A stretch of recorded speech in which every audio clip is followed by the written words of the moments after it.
Aida M. Silongan, Abdullah B. Hasim, Cesar H. Alil, Swaib L. Oranon, Al-Syed A. Salih, Ali O. Salik, and Rasul Ismail. Mr. Speaker, okay, this is a private member bill. Any members of the parliament would like to signify their interest as co-authors, they may do so by filling up the co-authorship form that was distributed before this session started. Mr. Speaker, to pave way for the importance of this Bangsamoro Labor and Employment Code for the Bangsamoro Autonomous Region in Muslim Mindanao, Mr. Speaker, I move again to amend the order of business to put it on the second stage appeal so that it may refer to the appropriate committee, Mr. Speaker. So I move, Mr. Speaker. There's a motion to amend the order of business to include in the second stage of bill this BTA Parliament Bill number 201. Is there any second? It's been seconded. There being no objection, the order of business is consequently amended. Mr. Speaker, we are now on item number 9, the second stage of bills, and to deliver his authorship speech, Mr. Speaker, may we respectfully recognize MP Romeo Serra, Mr. Speaker. The honorable gentleman from Cotabato City is recognized. Yes, thank you, Speaker, and thank you, Majority. Bismillahirrahmanirrahim. Ibarn Chief Minister Ahud Balawag Ibrahim, Al-Haj Speaker Atty. Pangaliam Balindong, Majority Pro Reader Atty. Lanang T. Ali Jr., Minority Pro Reader Atty. Liza Masahud Alamia, my fellow Parliament members, Bangsamoro Transition Authority staff, visitors, and friends, Assalamualaikum warahmatullahi ta'ala wabarakatuh.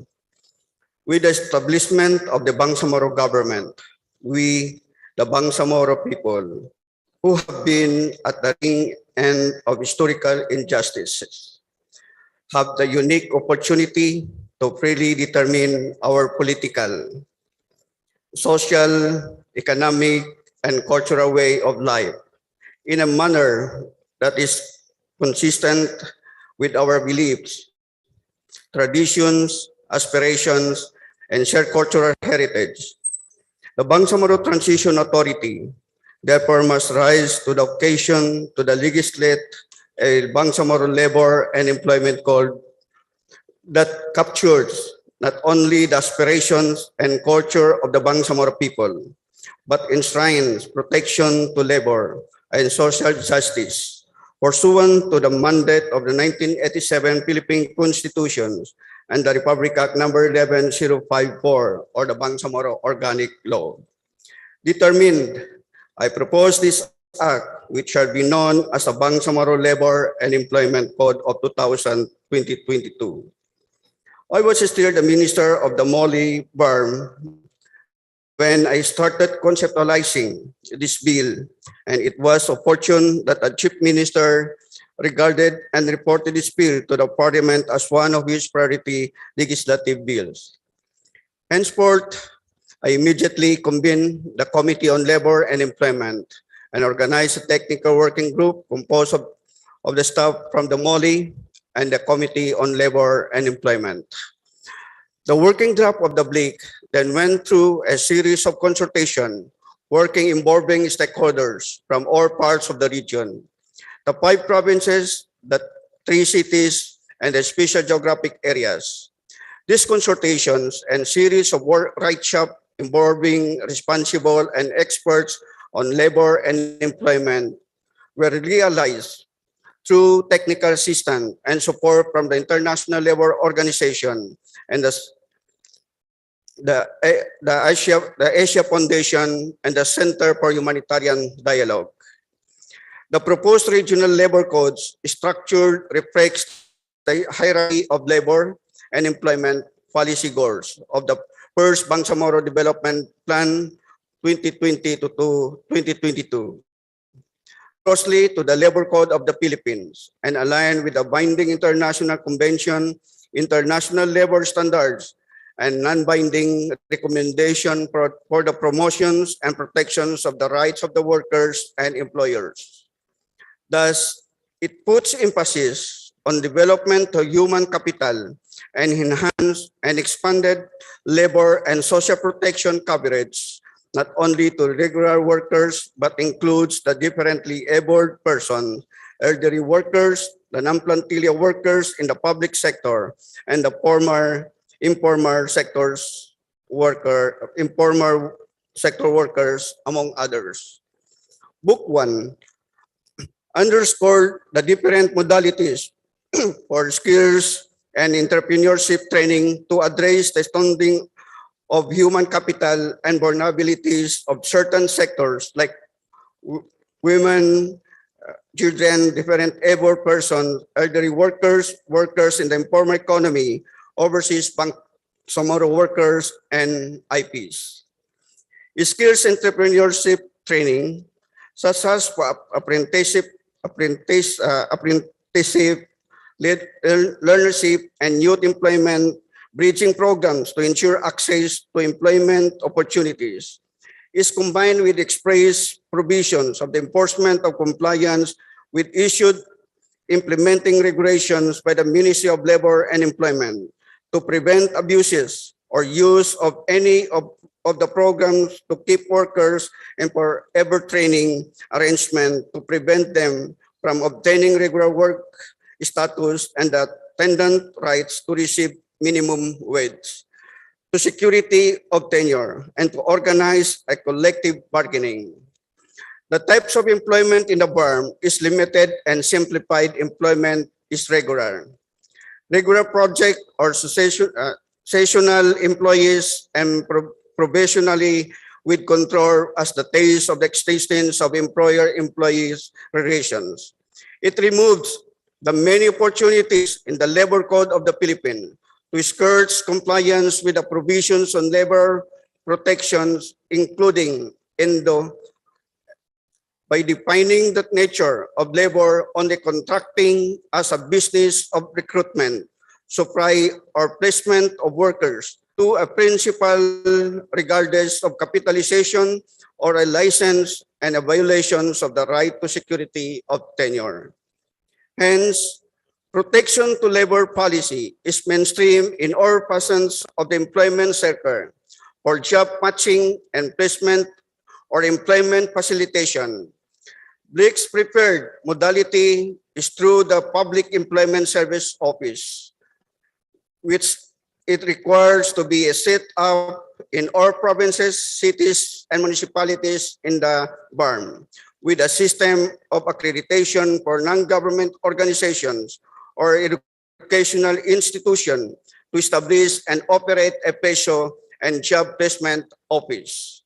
Additionally, all employers in the BARM are to submit job vacancy report and other relevant employment data to the minister and for the MOLI to provide an up-to-date labor market information, as well as the conduct of special recruitment activities at least once every quarter.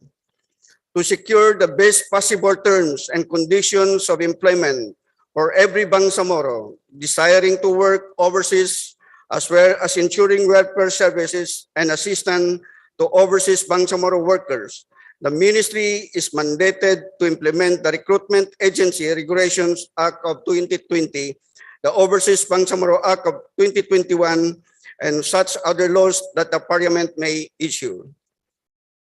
The BLIC adopted the minimum employment standard in the Labor Code of the Philippines as labor protections, and with the Bangsamoro Tripartite Wage and Productivity Board as the minimum wage setting body for each and every sub-regions of the Bangsamoro Autonomous Region and Muslim Mindanao based on the set criteria as adopted in the BLIC. The Bangsamoro cultural rights and identity are set out in a separate book to emphasize the significance of cultural peculiarities of the Bangsamoro and affords protection in the pre-exercise thereof. BLIC also puts strong emphasis on social welfare and protection as set out in Book 4.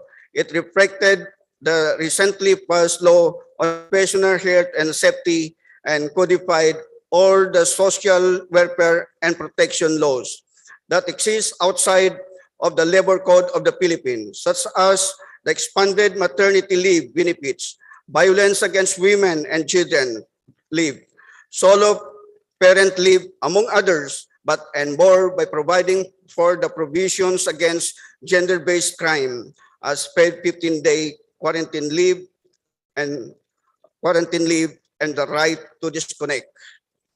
With respect to employment relation, Blake reflected the Labor Code of the Philippines labor relations policy of bipartisan and the enterprise labor through collective bargaining and workers' participation, and tripartism at the national and industry levels. For bipartisan at the enterprise level, the Blake adopted the Labor Code's policy bias towards federated approach to union organizing over independent union organizing. Minimum membership required is reduced but is still a requirement. Certifications of the sole and exclusive bargaining agent for a specific bargaining unit and modified the double majority rule in the determinations of the exclusive bargaining agent to men 50% plus 1. This is for purposes of determining the validity of the election and the simple majority for determinations of the winning union. It likewise adopted provisions on collective bargaining process, acceptable bargaining behavior as a component of shared responsibility, process to be observed in the exercise of the right to strike.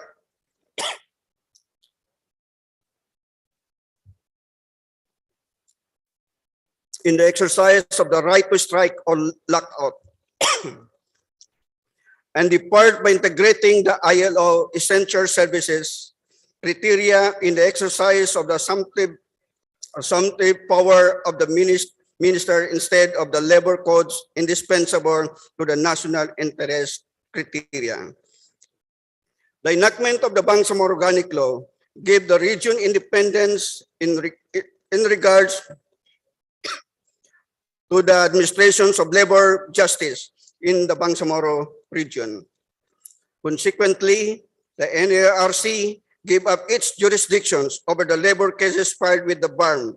Unfortunately, as a result, the BARM region has lost the accessible and affordable resources in seeking labor justice.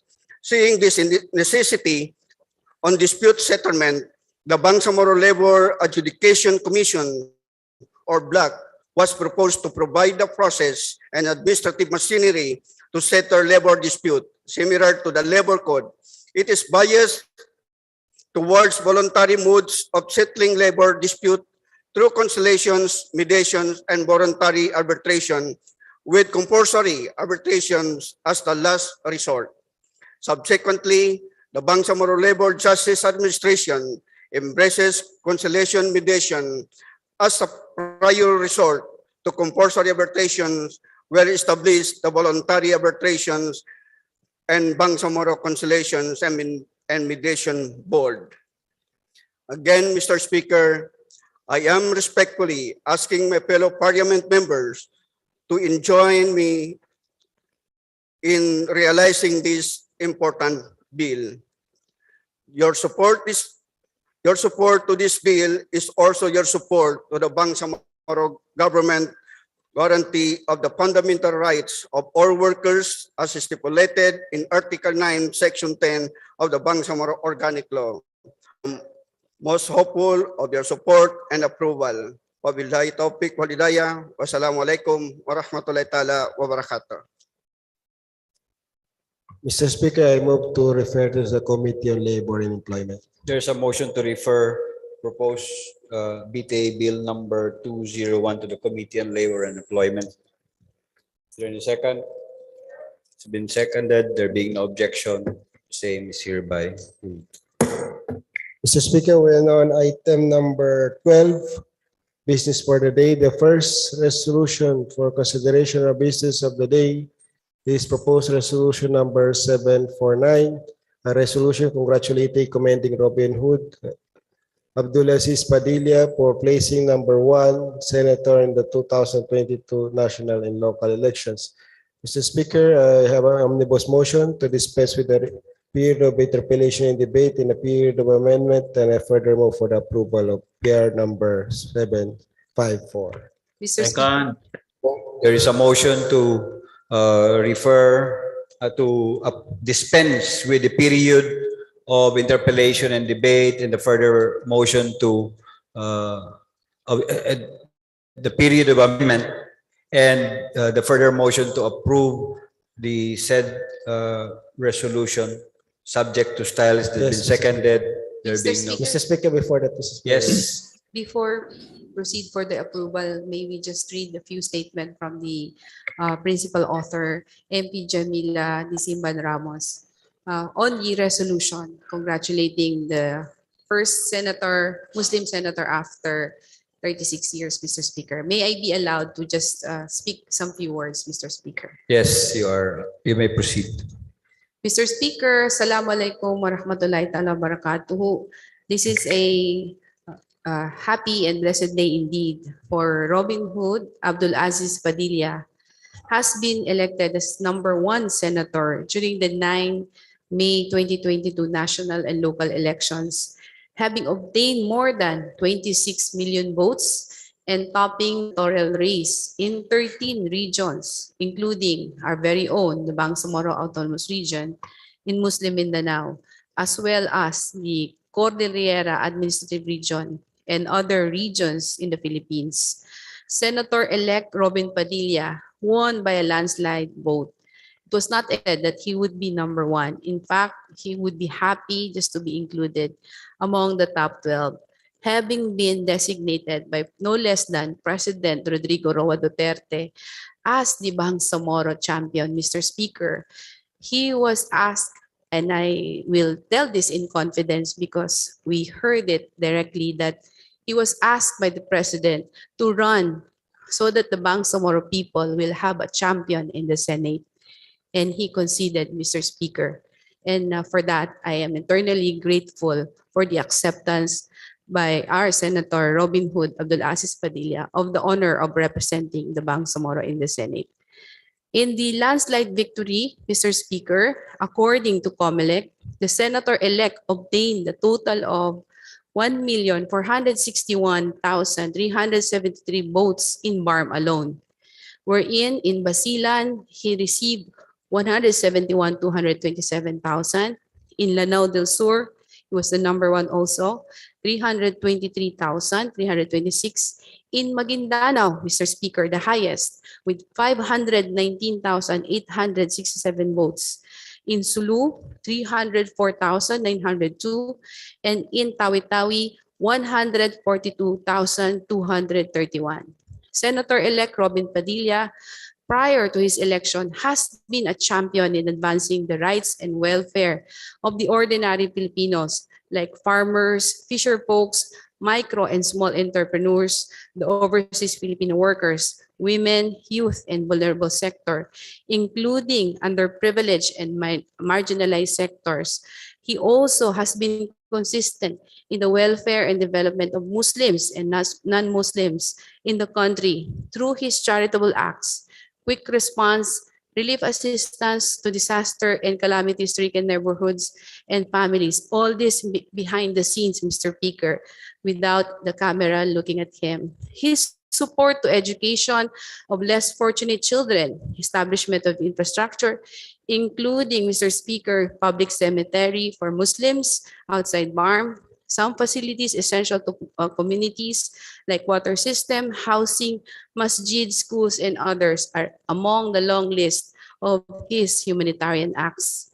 Senator-elect Robin Padilla, in the aftermath of the Marawi siege, immediately organized Tindig Marawi through his organization, Liwanag ng Kapayapaan Foundation Incorporated, to campaign for support and raise funds for the rehabilitation of the victims of Marawi siege. for housing projects and provision of assistance to IDPs. He has purchased and also donated 4 hectares of land, which he gave to the Bangsamoro government for the construction of houses for the IDPs.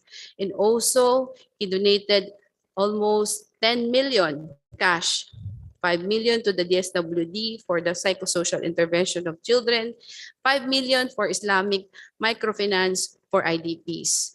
He has also been the only Muslim senator in the 19th Philippine Congress, this Congress, Mr. Speaker, and the first one since 1995. He guaranteed Muslim representation in the Senate. He ensured the advancement of welfare and protection of the right of Muslims and Bangsamoro, as well as unity among the Filipino people, as he pronounced this in his victory speech during the proclamation of winning senators, that his being top senator symbolizes the unity of Muslims, Christians, and Lumads as one Filipino people. Even before this candidacy, Mr. Speaker, Senator-elect Robin Padilla has been a champion and will always be a champion of peace and a fervent supporter of the Bangsamoro peace process. From the signing of the comprehensive agreement, and I remember even in Libya, to the enactment and ratification of the Bangsamoro Organic Law, to the extension of the term of the Bangsamoro Transition Authority. And one of the major reasons in filing his certificate of candidacy, as I said, is to protect and to sustain peace and development in Mindanao, particularly securing the gains of peace contained in the Bangsamoro Organic Law. Senator-elect Robin Padilla will advance revolutionaryong pagbabago and push for, among others, the shift of the Philippine governance system into a federal parliamentary form and the enactment of measures that will promote direct investment, uplift the working conditions and income of Filipino workers within and outside the country. He aims to strengthen the ecosystem for micro and small enterprises, institute social justice and economic development through cooperative social enterprise, as well as community policing and community courts, ensure the continuity of the anti-drug, anti-criminality, anti-communist efforts of the Duterte administration, and uphold the gains of peace process and the Bangsamoro Organic Law.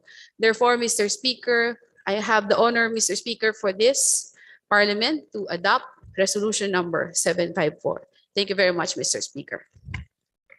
There is a pending motion to dispense with the period of interpellation debate, and you're raising your hand, MP Ramos. You are recognized.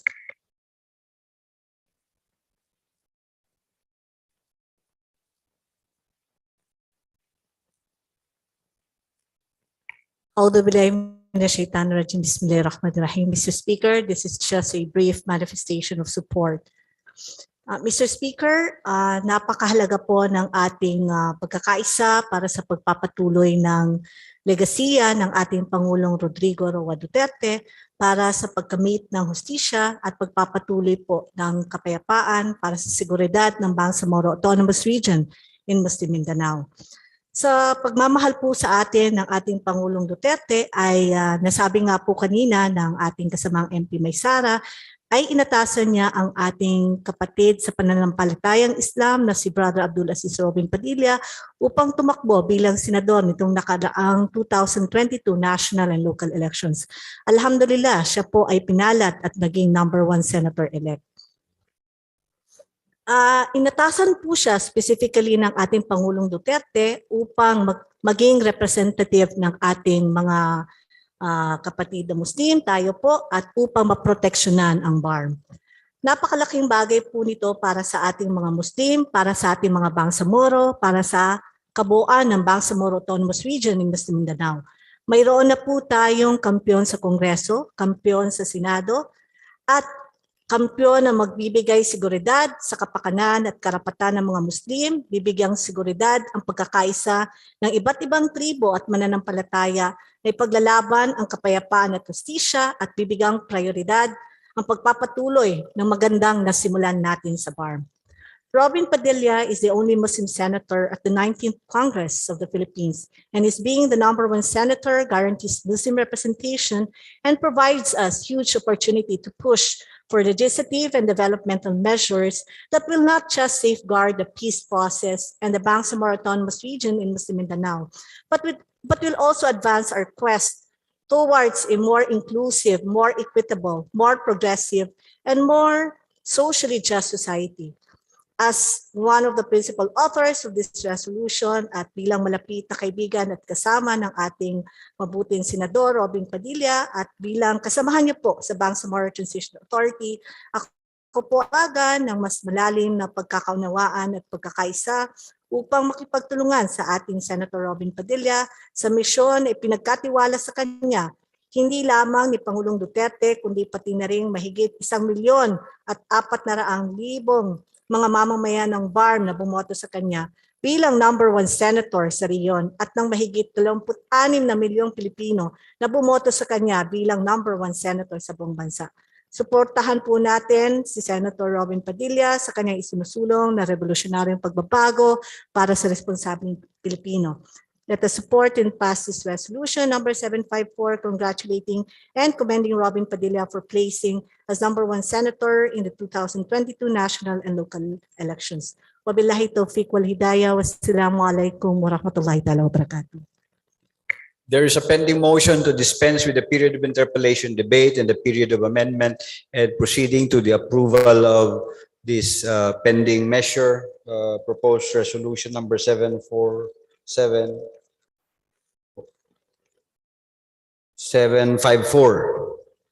subject to style. Is there any second? Second. Has been seconded. Proposed resolution number 754 is adopted by the BTA Parliament in plenary session. Mr. Speaker, we proceed to propose resolution number 755 on the business for the day. And this is a congratulatory resolution. I therefore move to dispense with the period of interpellation and debate and including the period of amendment, and further move to proceed with the adoption of this to move to adoption of this resolution. Mr. Speaker. There is a motion to dispense with the period of interpellation, debate, and the period of amendments and to proceed to the approval or adoption of this proposed resolution number 755, subject to style. Is there any second?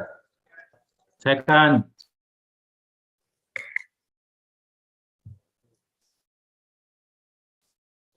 Mr. Speaker, I would like to move that the author, instead of just Mr.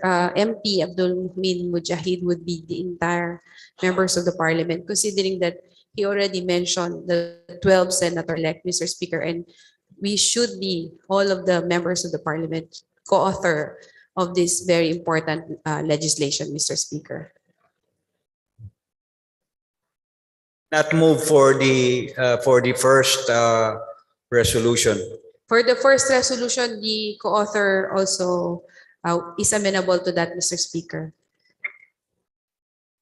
So may I move, Mr. Speaker, finally to include as co-authors of proposed resolution number 755. We will deal with that in the styling of the resolution na lang.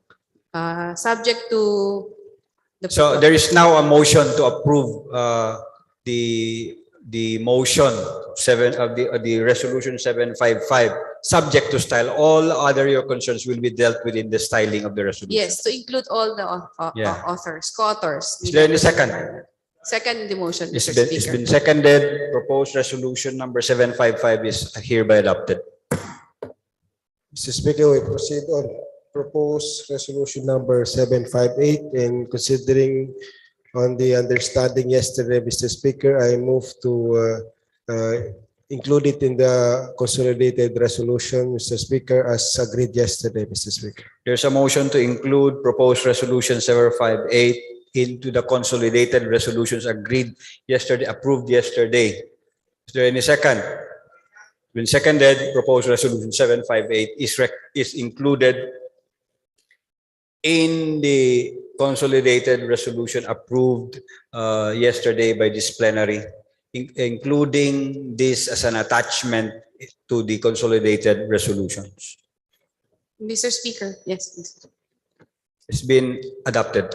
Mr. Speaker, may I also move that the 754 include all the authors, Mr. Speaker, members of the Parliament.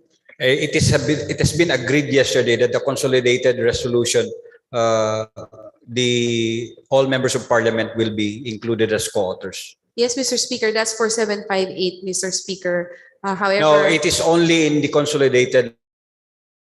Purpose of attaching a copy of this resolution is to ensure that the recipient of the resolution will know that there were 4 attached resolutions. yes, Mr. Speaker, that's correct, Mr. Speaker. So this will be attached in the consolidated Mr. resolution. Speaker. So there is only one consolidated resolution wherein all of us are authors of that resolution. Yes, Mr. Speaker. Majority Floor Leader? Point of order also, Mr. Speaker. Yes, what is your point of order? For proposed resolution 754, may I be clarified if the previous motion to include all members of the Parliament as co-author, Mr. Speaker, in resolution 754, not Yes, 7. we agreed that it will be done in the styling of the resolution. Thank you very much. All members of Parliament will be included as co-authors. Thank you very much, Mr. Speaker. Majority Floor Leader? Yes, Mr. Speaker, we are now on third and final stage of BTA Parliament Bill number 89. Mr. Speaker, I move for the approval of BTA Parliament Bill number 89 on third and final stage by nominal voting, Mr. Speaker.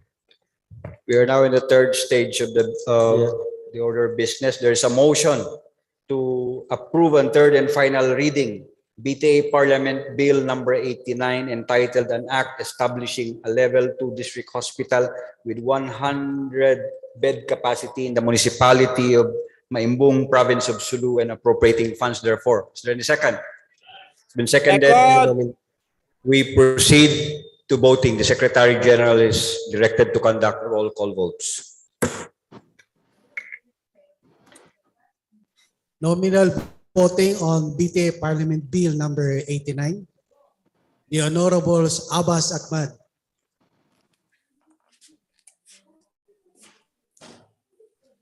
Abbas Haron, Abbas Zulkarnain,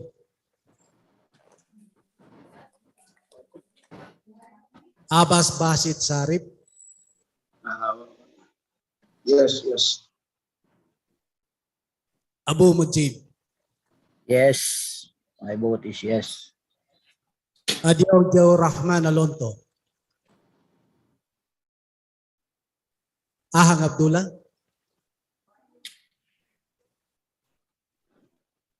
Alamia Laisa, Alauddin Faiz, Ali Ibrahim, Ali Lanang Jr., Ali Dimapag, Ali El Cesar, Amuludo Suarto, Ampatuan Baitan, Anayatin Susana, Asmawil Muslima, Balidong Ali Pangalian, Bara Hamid Aminuddin, Bara Hamid Aminuddin,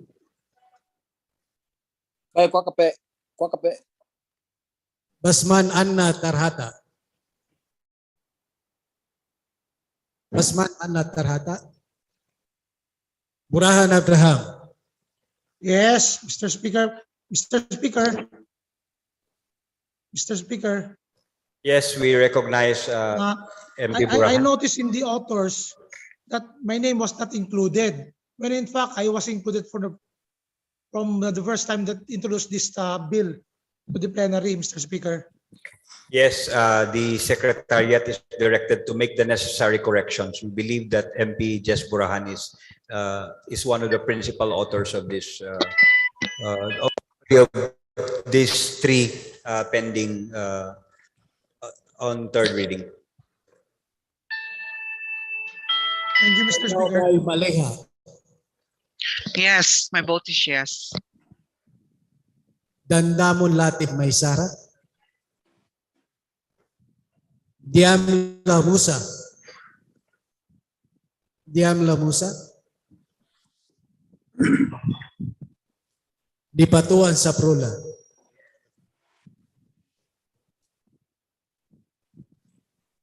Ibrahim Ahod.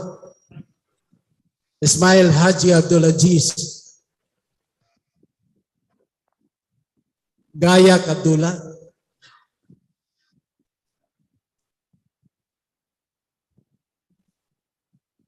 Gera Edward. Hasim Abdullah. Yes, my vote is yes. Hasan Atimin. Iqbal Muager. Ismail Rasul. Jajuri Raisa. Jakilan Muslimin. My vote is yes. Zikiri Al-Bakin. Karon Bainon. Lidasan Mussolini. Loon Don Mustafa. Lorena Jose Ribani. Makakaw Abdurao. Makapaar Abdullah. Makaraya Janel. Makasalong Marjani. Manguda Dato Kadafe. Yes. Mangtawil Malik. Mastura Dato Tokaw. Mastura City Syara. Mawali Labil Bahar. Midtimbang Dato Midbantaw. Mitmog Rasul Jr. Mujahid Abdul Muhmin. Munoz Hussein. Yes, yes. Oranon Suaib. Present, yes. Pakasam Ubayda. Pakasam Ubayda.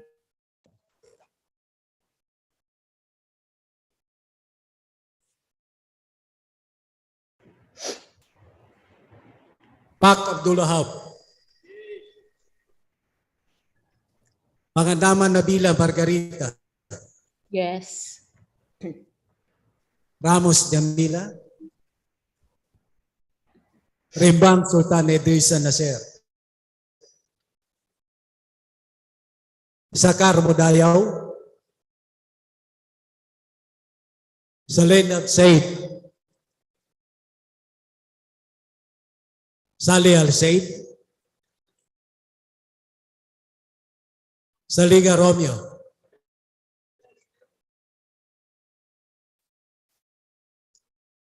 Salik Ali.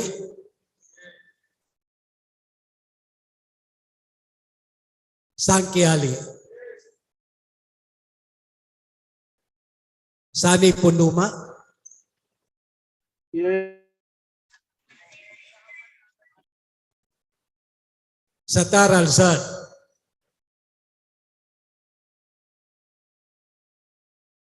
Sema Umareser. Yes, and congratulations to the people of Maimbong, Sulu. Sema Romeo. Sheikh Said.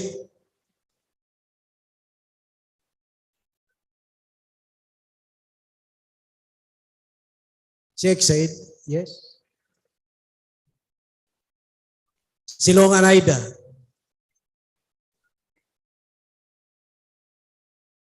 Sulaiman Ali. Tago Paisalin. Tan Nabil. Udja Sahi.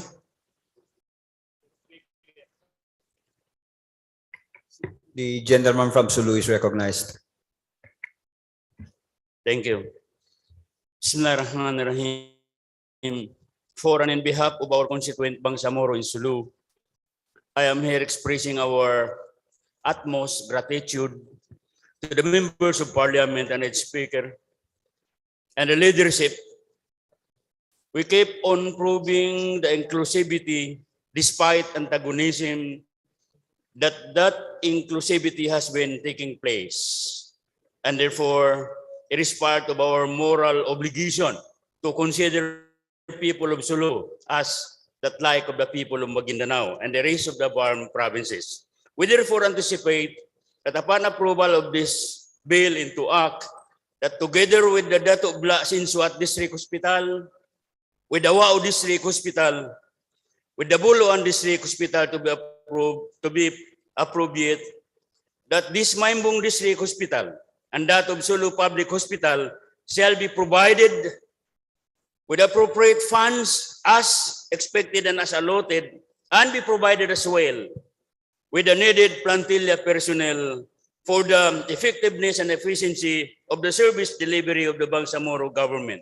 Finally, therefore, I have to have this high-sounding vote for yes for this bill. Thank you. Ismail Haji Abdul Aziz. Makaraya Jamil.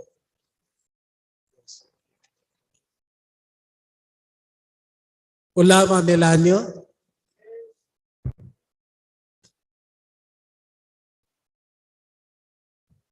Usman Aspar. Jacob Muhammad. UAK Narciso.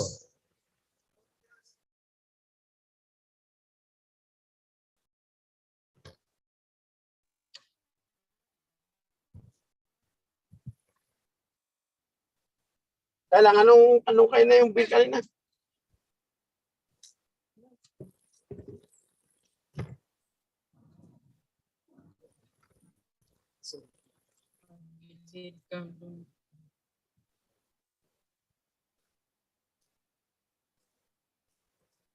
Sir President, yes po. Ang buto ko po ay yes.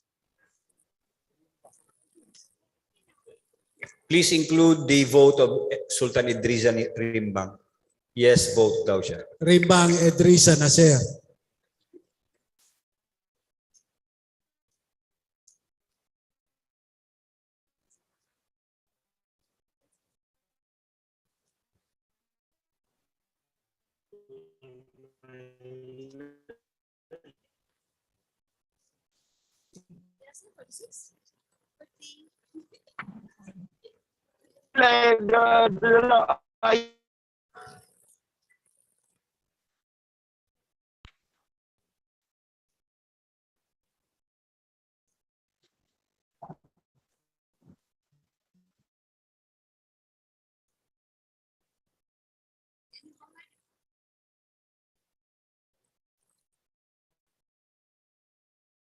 Okay, next time siguro tayo.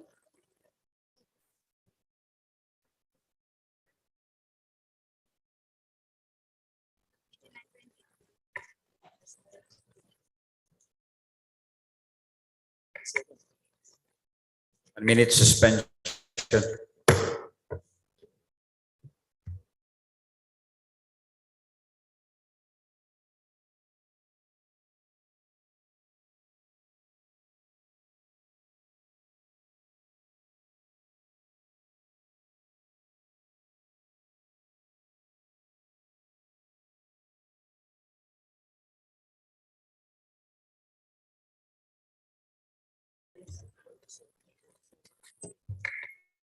Session resumes. Majority, the Secretary General, do you have the results of the nominal voting?